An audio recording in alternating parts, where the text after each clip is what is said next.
Yan na ang mga dagkong balita sa Balitang Bisdak karong Biyernes. Mga motorista nangadlawon sa paglinya sa LTO Mandawi City aron makakuha sa ilang plaka. Usa sa tulo ka mga miyembro sa LGBTQIA+ nga nakaguba og mga kabtangan sa Talisay nangayo og pasaylo. Pipila ka karsada sa Lapu-Lapu City pasirad-an karong Domingo. Laing alternatibo sa bugas nga makitaan sa lungsod sa Katmon atong tilawan. Kini ang GMA Regional TV, Balitang Bisdak. Mayong hapon, ako si Cecil Kibod Castro. Mihatag og katinawan ang Land Transportation Office nga di pa sila manakop sa mga nagamit og temporary plates kay nagpaabot pa sila sa direktiba gikan sa Central Office. Taliwa kini sa padayong pagdagsa sa mga tao aron pag-claim sa ilang mga plaka. Ani ang report ni Nico Sereno. Sayo pa sa buntag, sirado pa gani ang opisina apan taas na kaayo ang linya sa LTO sa barangay Subang Dako, Mandawi. Kadaghanan nangadlawon pa ni linya, makakuha lang sa ilang plaka karong adlaw. Ang naguna sa linya, mag-alas 2 sa kadlawon naabot. Diri man ko gapon gud. O nya? Nga ning uli ko kay taas kay linya. Nabasa gyud mi gapon. Oo. Nga antod na dito lak diri gyud naglinya antod uga mo sa dina. Kaya buntag wala mo ba? Taligsik ra.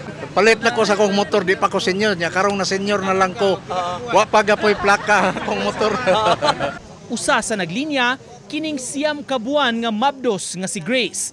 Maayo na lang gani kuno, gipapahuwam siya og bangkito aron makapahuway. Gaan mo sir, nalooy.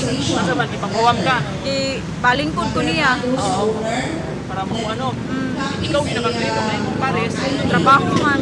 Pasado alas 11 kaganiha, kini among naabdan. Gitapukan na sa mga tao ang staff aron masubmit ang ilang papeles ug masugda na pag-locate ang ilang plaka. Apan sa may releasing area, kunang uban na lipay sa pag-issue na sa ilang plaka, may uban nga nagminghoy. Nahatag na sabkuno sa dealer ang ilang plaka nga tuyuon na sabkuno nilag adto ug bulinya. Ano ko no sa dealer ko no? Yang nasa LTO tracker diri ko no sa Bangdak ko ba? Bismaya man ta kay nang kani absent lang utos trabaho para maka-ari lang ito diri. Kalihay kas dako pa ba? Sa statement sa LTO7, gipasabot nila walay apprehension o pagpanakop nga mahitabo. Dili pasab sila mukolekta og 5,000 pesos nga multa kung magamit sa temporary plate. Wa pasab kunoy deadline ang implementasyon sa no plate, no travel ug nagpaabot pa sila sa dugang kamanduan sa ilang mga labaw sa ahensya. Uban ni Godfrey Relien, Nico Sereno, Balitang Bisdak. Gireklamo sa tag-iya sa usa ka imnanan ang tulo ka mga sakop sa LGBTQIA+ human maguba ang ilang kabtangan tungod sa gihimong showdown. 410,000 pesos ang nihimong danyos. Tungsayran sa live report ni Fem Marie Dumabok. Fem?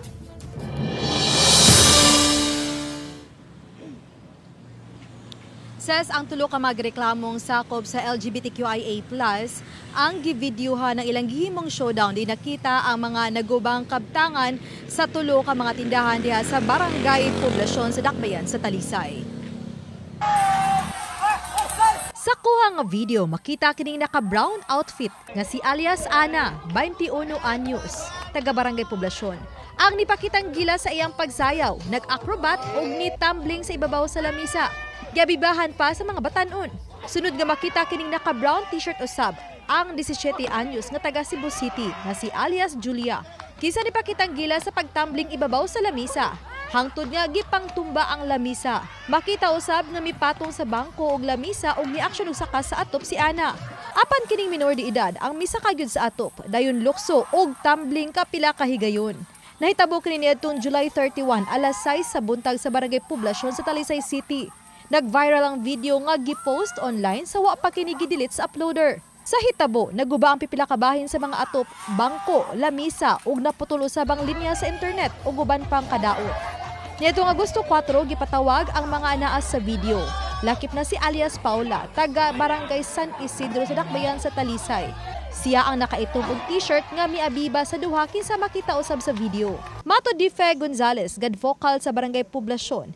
nga moabot matud pa sa 410,000 pesos ang danyos nga namugna. Nasuta nga alauna pa lang sa kadlawon, nag-inom na sila. Unang nipatimaw matud pa ang duha sa Talisay City Police Station, ang minor de edad ug ang taga-barangay San Isidro. Bayan ang damage uldo nga kanang para ni kanang Sir George ko ana na gamay ra na. Pero at least matagam sila or kibawas lag kung sa ilang mga sala nga nabuhat. Ilay cost of damage ni ko ano? Ang gikosta ka ng abogado, 410,000. Kaya maangno nato aning mga kabatan-unan, mga LGBT or dili, nga unta, ilang una-unaon nga naagi consequences kung magbuhat og di maayo. Si alias Ana nga ganihang buntag pa lang mipatimaw sa police station nangayo og pasaylo sa mga hingtungdan. Saysay niya nga gikan siya sa trabaho ug miapas ay mga kauban alas 5:30 sa buntag. Wala usab niya mailhi ang gika-showdown. Pagulagway niya nga nalingaw lang siya sa abiba sa kadaghanan. Og pa-music sa usa ka tindahan nga abri pa ni adtong higayuna. Mangayo jud ko sa tanan pasaylo kung unsa ko nabuhat kay nakainom ra sad mi og naabiba sila og nalingaw lang mi sa tanan na unsay nahitabo. Mangayo lang jud ko pasaylo kung unsa man kani umadawaton man gani usa pasaylo. Ako na doon sa tanan ko. Gitataw di Police Lieutenant Colonel Myla Maramag ang hepe sa Talisay City Police Station nga paaboton una nila ang reklamante kung mapasa ka ba og kaso apan sigurado ang opisyal nga mapaubos sa community service ang mga batan-on aron maliksyon. Sincere naman makita man nato gid kung unsa ka sincere pod ang kuano ato ang igsuon and then tulo man sila kabuok. I believe nga magkuan pod og public apology pod ang duha. Later on magkuan mag-meeting me with CAP and all the concerned as to how we will do the community service nila. Samtang wa usab matud pa gitolerate sa federasyon sa mga LGBTQIA+ sa barangay poblasyon ang nahimong sayop sa mga kaubanan. Ani maglingaw-lingaw magkanang inom-inom naamang gyud na ang kanang kiat, naamang gyud na ang kuan labi na og kanang masubraan. Pero ato lang ibutang sa kanang sakto nga lugar nya kanang magkuan sa ta mag-set sa ta kanang limitations.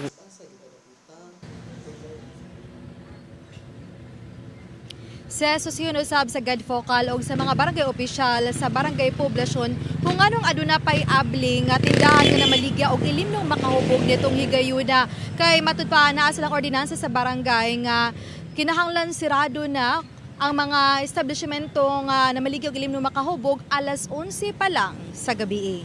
Ses daghang salamat Femery Dumabo.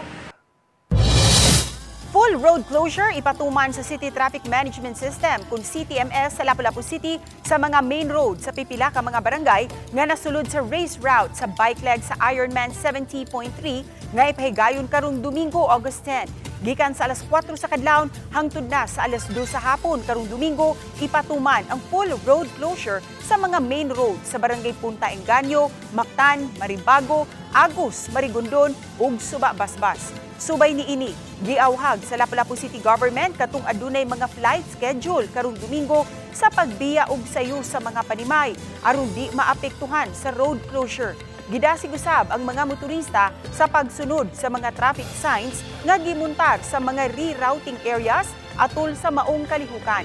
Ang Lapu-Lapu City Council una nang mipalabag og resolusyon nga nagtugot sa pagpatuman sa mga temporary road closures sa pipila ka mga daan sa Lapu-Lapu City subay sa nahisgutang triathlon nga ipahigayon sa Dakbayan karong weekend.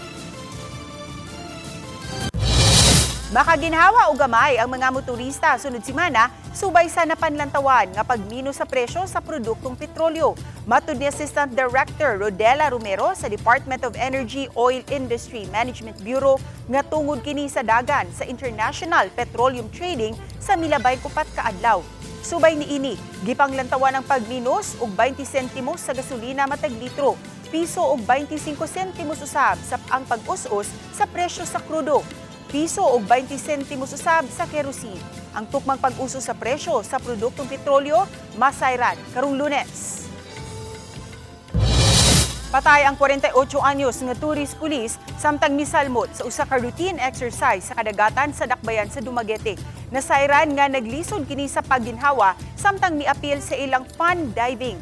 Nadala pa sa Holy Child Hospital ang pulis apan nabugtuan gayud sa kinabuhi. Sigun sa investigasyon sa kapulisan, ang kalihukan kabahin sa post-duty therapeutic and exercise routine nga gihimo sa kabaybayunan sa barangay Kalindagan.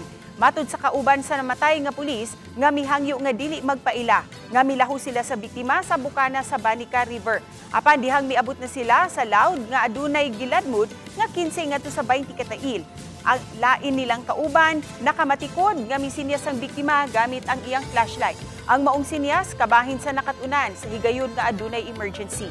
Dali silang mibalik sa baybayon. Matud sa kauban sa pulis, wala mawad-i og panimuot ang pulis. Apan, naglisod na kini sa pagginhawa.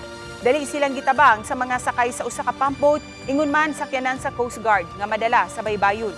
Gihimo na ang investigasyon aron masuta ang nahitabo. Kini ang GMA Regional TV, Balitang Bisdak.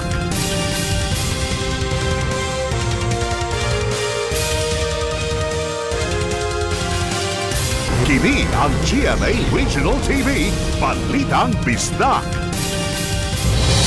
Ang pakigsandurot sa katawhan ang lig-on nga proteksyon batok sa mga krimen nga posibleng maghamog sa katilingban. Kini ang gihingusgan karon sa LGU sa pakig-alayon sa kapulisan sa Dakbayan sa Subo. Ano ang report ni Alan Domingo? Gihingusgan karon sa Cebu City LGU ang pagpaduol sa katawhan sa kabarangayan nunot sa pagpatuman sa Oplan Pakigsandurot. Gitumong kini aron madani ang mga tao sa pakig-alayon sa programa sa kagamhanan alang sa pagkabot sa Kapsa ug Kalinaw sanglit sila naman ang magbantay sa ilang dapit. Usa kini ka proactive measure nga epektibong napatuman na kaniadto sa Cebu City LGU. Gani usa sa frontline implementer nini ang PNP diin usa si Konsehal Paul Labra kinsa opisyal kanhi sa kapulisan. Tungod niining programa nga ang pagbantay sa Kapsa ug Kalinaw dili lamang gyud responsibilidad sa kapulisan, kung dili kitang tanan nga mga tawhan lumulupyo din sa Dakbayan sa Sugbo, dunay responsibilidad sa pagbantay sa Kapsa ug Kalinaw. Samtang ipadayag ni Konsehal Labra ang chairman sa Committee on Peace and Order nga all-out support ang ihatag ngadto sa Cebu City Police Office sa mga programa nga ipatuman alang sa pagsiguro sa pagmintinar sa Kapsa ug Kalinaw. Gipanghimug-atan niya ang kalambigitan sa Dakbayan, kapulisan ug sa publiko aron mapakgang ang adunay daotang tinguha. Kung dunay mga kaayuhan gibuhat, tagaan on gyud sa city government og reward, no? So for doing good, ang atong suporta gyud sa kapulisan, ipadayon gyud kana. Kauban si Clover Lumayag, ako si Alan Domingo. Balitang Bisdak. Di pa sidunggan ang usa ka sundaw nga namatay ug laing tulo nga nasamdan sa engkwentro tali sa kasundaluhan sa Eastern Visayas ug sa mga rebelde. Personal nga gibisita ang tulo ka mga sundaw nga naangol ni 8th ID Commander Major General Adonis Ariel Oryo. Mipasalig si Oryo sa pamilya sa mga samdan nga sundaw sa suporta, ilabi na sa financial support, bayro nun sa ospital, tambal ug ubang galastuhon usab sa namatay nga sundaw.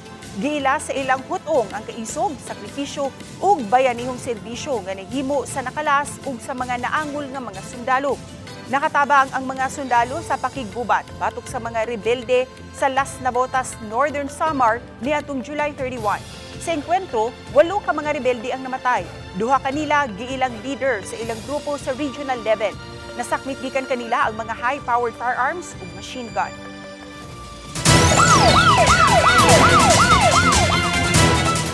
Hapit nga madagit sa babaeng scammer ang 25,000 pesos nga kwarta sa e-wallet gikan sa usa ka tindahan sa Bayawan City sa Negros Oriental. Ang sospek nga nadakpan sa kapulisan nangayo og pasaylo. Ang detalye sa report ni Fe Marie Dumabo. Hapit mabiktima ang usa ka tindahan sa Bayawan City, Negros Oriental sa scammer nitong Martes sa hapon. Manalang kay napungan og na-corner ang suspect nga nagpaila nga taga Victoria City, Negros Occidental sa wala pa kini makalakaw sa lugar. Matod sa asawa sa biktima nga nagpa-cash in ang suspect sa ilang tindahan og 8,500. Apan wala matod pa kini mosunod sa gihatag nga number. Tungod niini, mihangyo ang babaeng suspect nga siya ang mo-type sa number aron masigurong sakto ang number sa e-wallet nga gigamit. Misugot raw sa bantang iya sa tindahan o gihatag ang iyang cellphone. Nakugang na lang ang tag-iya nga nawala na ang app sa e-wallet dihang gibalik sa suspect ang iyang cellphone. Sa diyang iyang gi-install pagbalik ang apps, dinhin na nadawat sa biktima ang notification nga na-transfer na ang sulod sa iyang e-wallet nga mo kantidad og 24,900 pesos. Dinhin na siya nagduda maong gipababagan niya ang babaeng suspect aron dili makalakaw ug dili silang mitawag og pulis.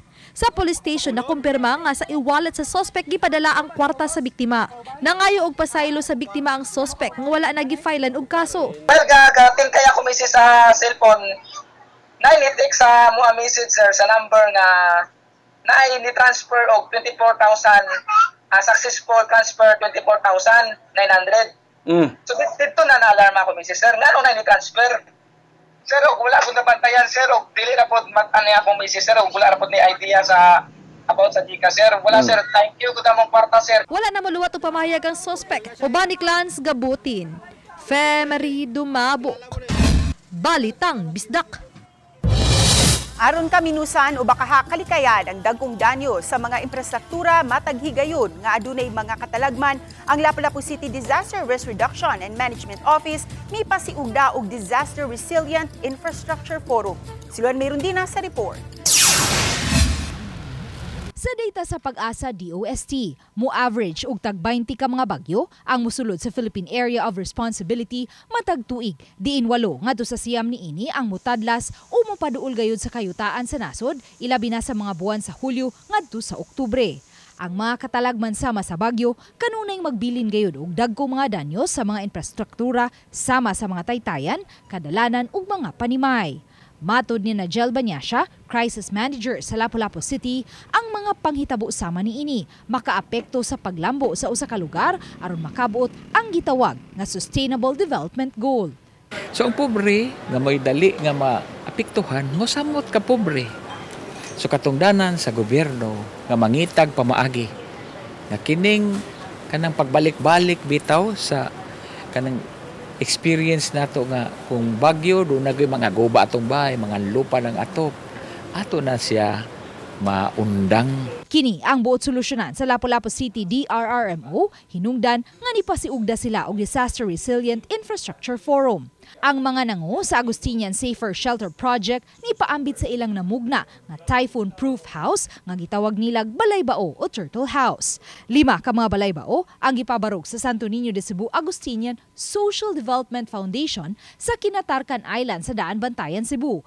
Human gikuso-kuso sa bagyong Yolanda ang dapit. Usa sa mga benepisyaryo niini ang 63 anyos nga si Margarita Usayan nga taga Barangay Hagdan. Kay katong bagyo sa Ursula, nakatry naman mi adto nga kuan, okay raman kaayo.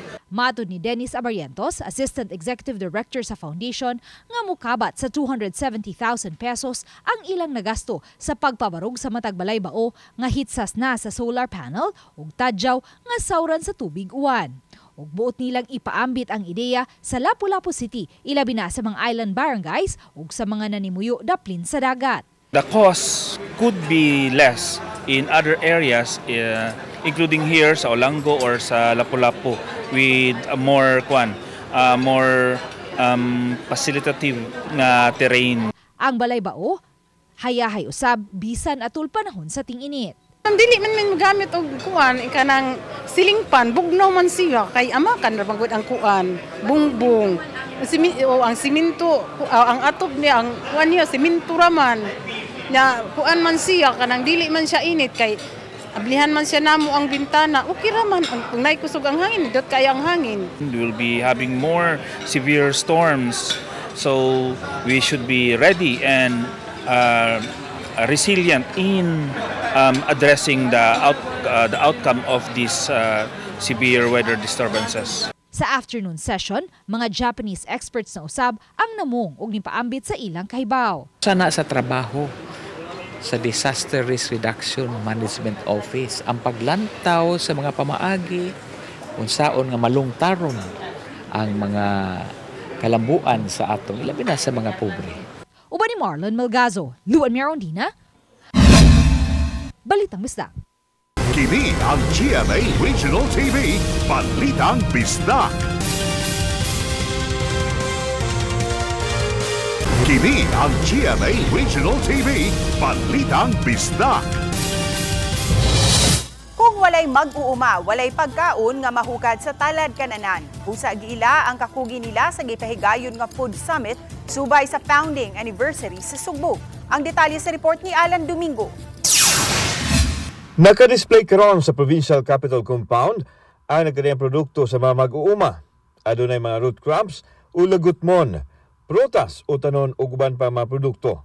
Anausay mga buwad nga gikan pa sa isla nga gitumod sa tabo.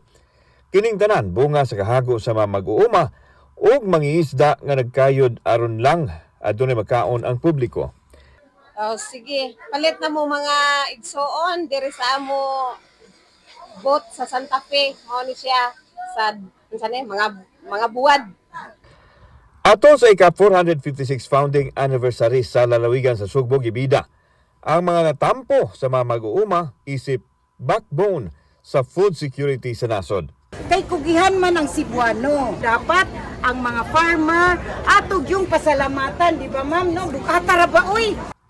Usa ka Agri-Conic Food Summit nga gipasugdahan sa pribadong sektor uban sa pag-ialayon sa Department of Agriculture o Provincial Government ang gipahigayon.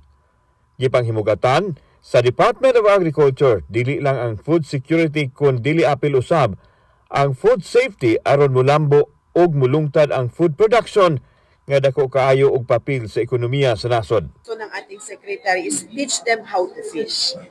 So meaning give them the right armaments, knowledge, know-how, technology, infrastructure and capital. Dinhi sa tabo sa Kapitolyo, mapalit ang nagkadayang produkto. Gikan sa atong mga kaigsuonang mag-uuma, gikan sab sa nagkadayang lungsod dinhi sa probinsya sa Sugbo. Nagpakita lang kini kung unsa ka secured ang probinsya kung pagkauna ang hisgutan. Sa pikas bahin gilugwayan hangtod sa Sabado ug Domingo ang tabo sa Kapitolyo. Kini aron mahatagan og kahigayunan ng mga tao nga makatilaw sa hinaguan sa mga mag-uuma. Ato manggong tabo is not merely selling sa agri-fishery products but also we would like to identify or makakonekta og mga dagko nga institutional buyers. Ako si Alan Domingo, Balitang Bisdak. Moabot sa 500 ka mga dagkong suga ang gitaod sa nagkalain-laing barangay road sa Dakbayan sa Talisay. Matod ni Konsehal Rocky Bass, ang chairman sa Committee on Community Parks, Street Lighting Development and Beautification, nga gisugdan nila ang street lighting ni adtong July sa barangay Tabunok, Tangki ug Kansuhog. Ug sa miaging semana lang hangtod karon gitaura na usab ang mga lugar sa barangay Poblasyon, Biasong ug pipila ka bahin sa barangay Puok ug Muhon. 500 ka mga suga ang gipunting nga mapataod sa komitiba ni Bass matagbuwan karong tuiga. Nang hinaot si Bass nga igo na ang danag sa kahayag sa mga sodium lights nga muiwag sa kadalanan sa kabarangayan panahon sa kagabhion aron kalikayan ang disgrasya ug mga kriminalidad nga sagad mahitabo sa ngitgit nga mga dapit. Lakip sa ilang pasugaan ang parks ug ang plaza sa Dakbayan nga mao'y mga dapit nga sagad suruyan sa mga Talisaynon. Wired na siya nga suga kay ang LED murag medyo hinay. So kato siya ang wired nga suga para mga sodium kay mas kusog. Kung bugas ang hisgutan gawas sa mais ug gumay, aduna pay lain nga bugas nga giluto na sa katiguangan sa lalawigan sa Sugbo. Kini ang bugas sa dawa ug bugas sa kabog nga mao'y gibida karon sa lungsod sa Katmon. Sayran ta sa report ni Alan Domingo. Pino kaayo nga lingin og yelo ang kolor. Dili kini binlod og labaw ng dili tiktik sa mais, sanglit usa kini kamatang sa bugas nga daw nalimta na ilabi na sa bag-ong henerasyon. Kini ang dawa nga gitawag sa English og foxtail. Sanglit mura kuno kini og ikog sa fox ang iyang uhay kung dili pa malubok. Gidisplay kini sa kiosk sa lungsod sa Katmon sa tabo sa Kapitolyo. Kanon kini sa malanggam apan makaon pod sa mga tawo nga himuong thickener sa mga sudan, himuong biko o bingka. Apan gigamit usab kini sa kinaraan nga medicinal plant nga pampaursa kuno sa tipdas. Para paog sa ato ang mga sakop nga naay tipdas. Paursa sa tipdas? Yes po, paursa.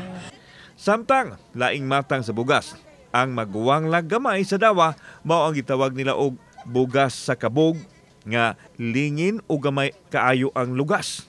Talag sa una lang usab kini nga makita sa lungsod sa Katmon. Kini ang gigamit sa tatak katmon nga budbud kabog. Pure kabog yun eh? Yes po. Okay.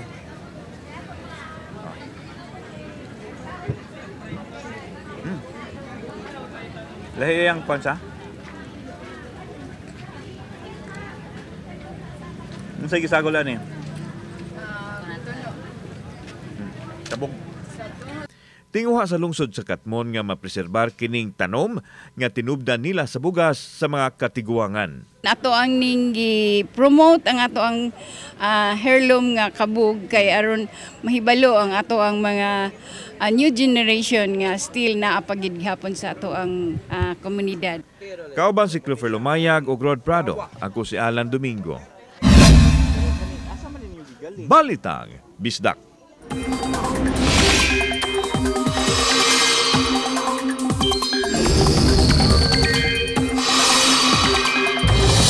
Nahimo ng bagyo ang duha ka low pressure area nga nahimutang sa sud ug sa gawa sa Philippine Area of Responsibility. Ang bagyo nga adunay international name nga Podol ang naapa sa gawa sa nasud. Apan matud sa pag-asa, kipaabot kining nagkaduol ug musud sa Philippine Area of Responsibility karong Domingo o bakaha sa adlawng Lunes. Samtang ang bagyo nga nahimutang sa sulod sa PAR mao ang bagyong Fabian. Inanay nang nagpalayo sa nasod ug posibleng mugawa sa Philippine Area of Responsibility karong adlaw o kaha ugma sa buntag. Sa pagkakaron, habagat ang direktang naghatod sa uwanon nga panahon sa nasod. Subay sa kasayuran sa Metro Weather, adunay kahigayunan nga masinati ang katagatag nga pag-uwan-uwan sa Samar ug Leyte. Lakip na sa ubang dapit sa Cebu ug sa Bohol. Posible usab nga uwanon ang nahabiling mga dapit sa nasod. Nagpakitabang si Mandawi City Mayor Junkie Uwano sa mga national officials sa iyang pagbisita sa kauluhan. Katuyuan niya makatigom sa suporta ug pondo para sa katukuran sa dagkong priority project sa syudad. Kini ang konstruksyon sa bagong Mandawi City College ug City Hospital. 5 ka mga senador ang una nilang giduol para niini. Nang hinaot ang syudad, maabagan ang Mandawi ug mapondohan ang maong mga proyekto gikan sa General Appropriations Act sa national government. We do not know until it will be seen in the General Appropriations Act. Dako man kay requirement. Dako kay requirement. And then we gusto sa mayor nga mahuman gid siya. Gihatagan og prioridad sa Committee on Health sa Konseho sa Dakbayan sa Sugbo ang mental health issue sa mga Sugboanon aron masiguro nga hanay kini nga mapatuman. Gidala nila kini sa kabarangayan diin ipatuman sa pagbansay-bansay ang mga frontliners sa insaktong pag-atiman sa mga tao nga nakasinati og problema nga makaapekto sa pangisip.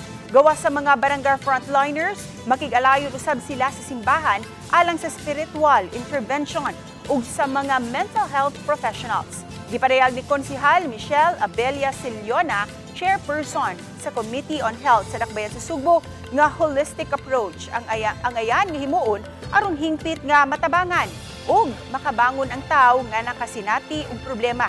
Tan-aw nila ang mga factors o nakaingon sa anxiety ug depression aron madali sa paghatag og solusyon. Himuon nilang 24/7 ang serbisyo sa mga barangay nga gitahasan sa mental problems aron maserbisyohan dayon ang nagkinahanglan niini. Kanang ato ang mga consultations also, di na siya sa mental health ra, hasta pod sa health nato. Consultations nato nga 24/7 nga naagi mo man, nga katong mga lagyo nga bahin kung consultation na gid per se, just para lang gid mahupay pod sila, naay mo atiman, naay mo entertain nga mga practitioners gid nato sa medical nga field. Kami ang GMA Regional TV Balitang Bisdak. Kinatibukang pwersa alang sa mas dakong misyon ug mas halapad nga pag-alagad sa nasod. Maayong hapon mga kapuso and happy weekend!